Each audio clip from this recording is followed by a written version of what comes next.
unahin na natin ihanda ang pata mo. Anong unang gagawin, Chef? Iba-brown natin muna. Yeah. So ito na yun. Ang ginagawa ito, panay tumalsik. Pat-dried. Pat dry natin. Yan. Mamaya yung garlic. O, di ba? Hop. Kasha siyang dalawa. Oops. May takip naman. Takpan natin.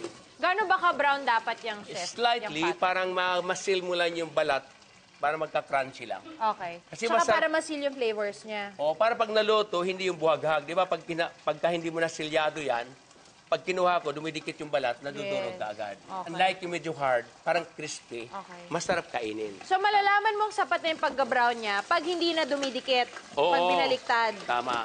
Okay. Yan. Ganyan. Iharap mo sa kameraman para mapasok siya. Hindi ako. Para safe ka. Ayan, di ba? Oo nga. Ganito. Ayan. Pagka ganyan, slightly brown na, at saka mo ngayon ilagay yung garlic. Garlic. Okay. Ayan, garlic. Again, yeah, there you go. Yeah, okay. Want this? Garlic, slightly brown garlic. Yay! Slightly brown. Then, ilagay natin yung ating soy sauce.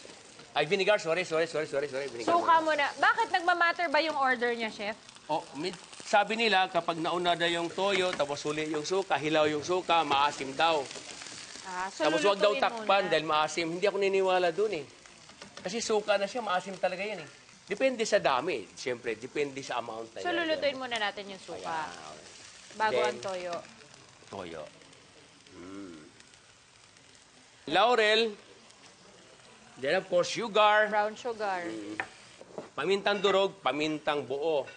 Bakit kailangan may buo pa? May durog pa, meron naman na yung masarap isa. yung baybo kasi yung kanyang essence, yung kanyang katas, iba doon sa durog. Ito naman yung, siyempre, Pinoy tayo. Patis. Patis. Of course, lagyan ng kunting salt. Cornstarch at the last. Yes, for the sauce. Yes. Then, pakiabot yung tubig natin. Chef, itong ating banana blossom, Ilagyan na natin to. pati yung tubig? Hindi, pwede. Tatagin tubig natin. Pipigayin natin.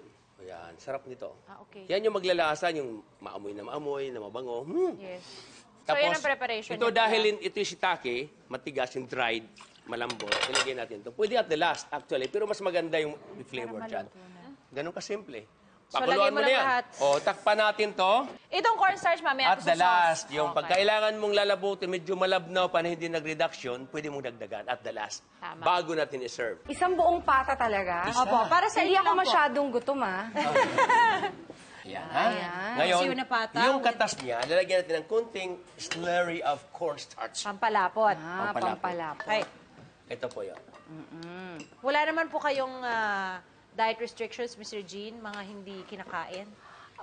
Bale, seafood. Seafood. Oo, when I see food, I eat it. Perfect! Perfect for tonight. Ayan, lalaputan lang natin ng bahagya para Ayun. medyo maging shiny at glossy. Sarap. Nakakain na rin ako ng paksiw na pata, pero hindi ko pa natikman yung gawa mo. Okay. Your version. Alam mo, pag gumawa kasi ng paksiw na pata, mas maganda kung buo, Miss Reg. Kasi pag yung hinimay-himay mo, parang hindi Corny siya naman. pata eh. Parang tinagtag Oo. na nilaga. Pero, di ba mahirap lutuin pag buo, matagal? Ayun lang, talagang tiyaga. Yan, nga. dito. Okay na yan. Sige. Dati akala ko, chef, ito, strands lang ng pata, yung pala banana. Wow! Yum, yum. Ang sarap! Check ang pata.